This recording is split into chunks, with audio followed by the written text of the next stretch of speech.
Today I want to talk about Miyan Williams, Malachi Moore, and LaBryan Ray, and all that's coming up after the bumper. Don't be cornering me. Hold up. Time. You gotta help me with that corner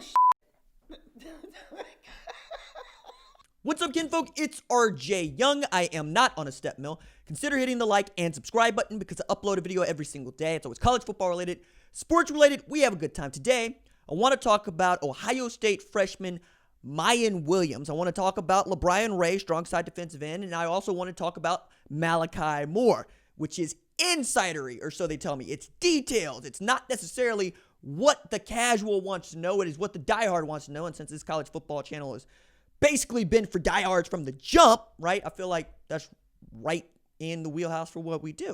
And I want to talk about those things. First, I want to say thank you to those of you that did show up to CFB on Fox to watch myself and my man Sammy P break it down on Talk the Line. It's got a gambling angle to it. I know a bit about gambling.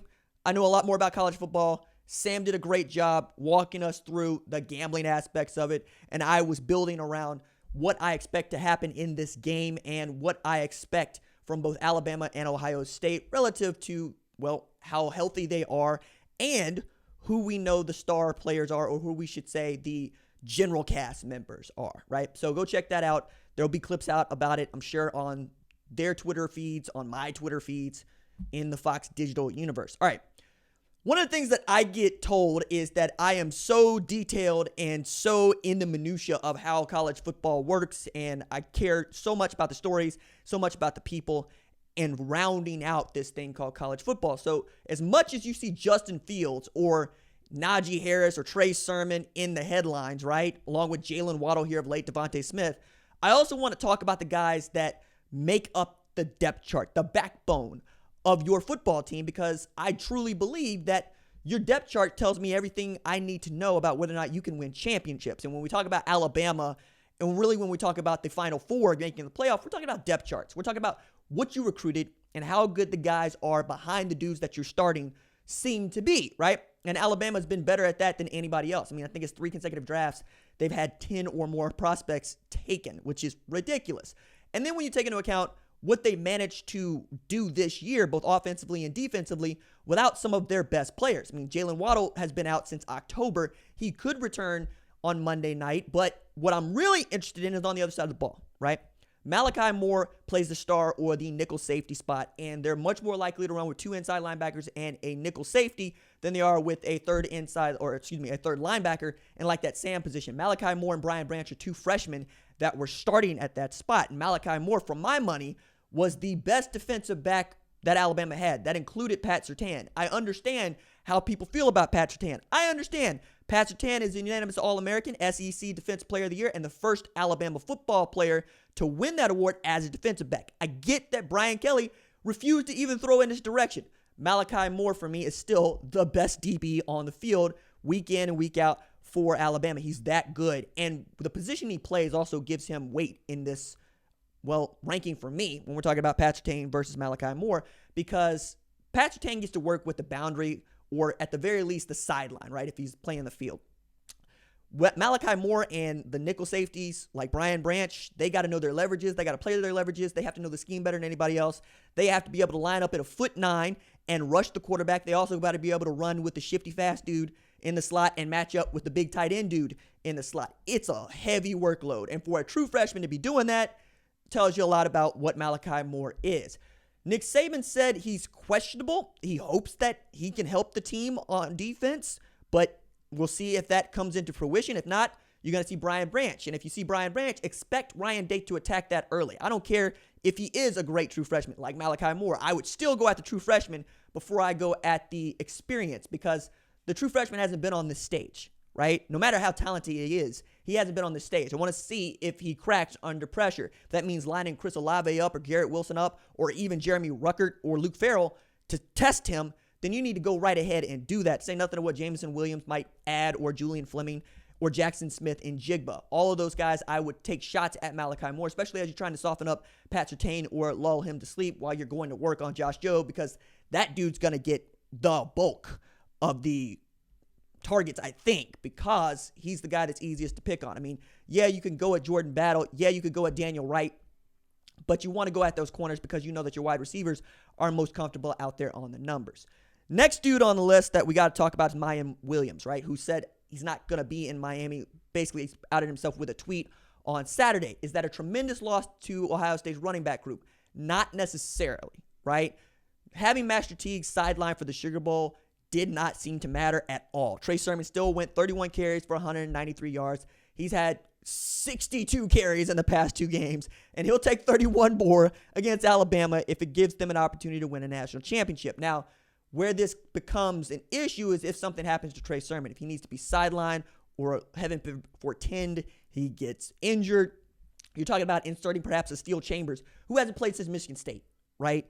This is a really outstanding athlete coming out of Georgia, out of Blessed Trinity, where he was putting up numbers. But there's a reason why Trey Sermon was the dude. And before him, there's a reason why Master Teague was the dude. Chambers could go play both ways, quite honestly. You might see a Demario McCall sighting as much as Buckeye fans seem to not like hearing that name as often as I thought they might. But it's something to keep an eye on, right? Because Miyan Williams was a Mr. Ohio football in 2018 and was ridiculous with, I think, over 5,000 yards rushing in his career.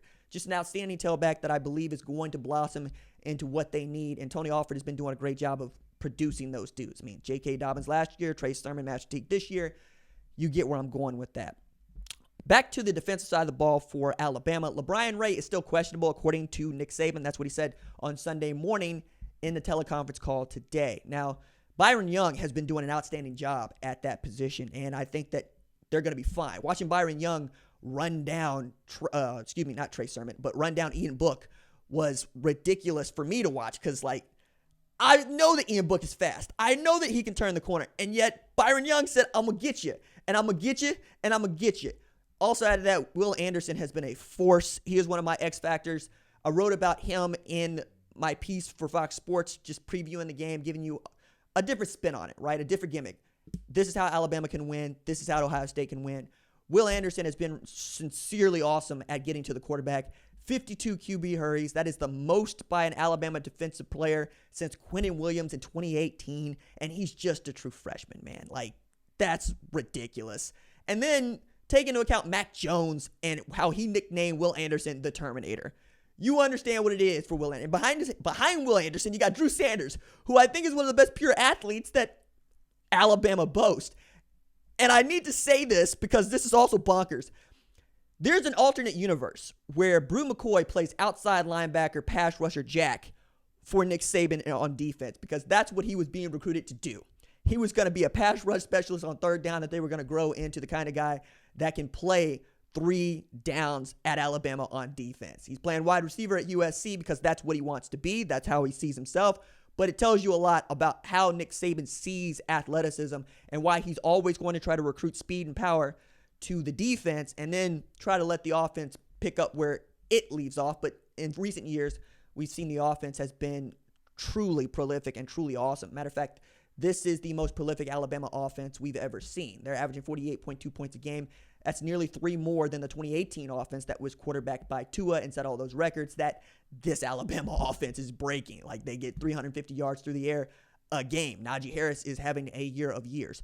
But I wanted to touch on each one of those 3 dudes because I understand that folks are really going to be paying attention to the depth chart, especially as we get into the nitty-gritty and as dudes seem to come up lame because in the Sugar Bowl particularly, we saw guys were hitting hard, and dudes need to be taking the sideline. It wasn't just Justin Fields with the hit from James Skalski. Everybody was getting tattooed, and I expect this to be another hard-hitting game, and I'm really excited about it.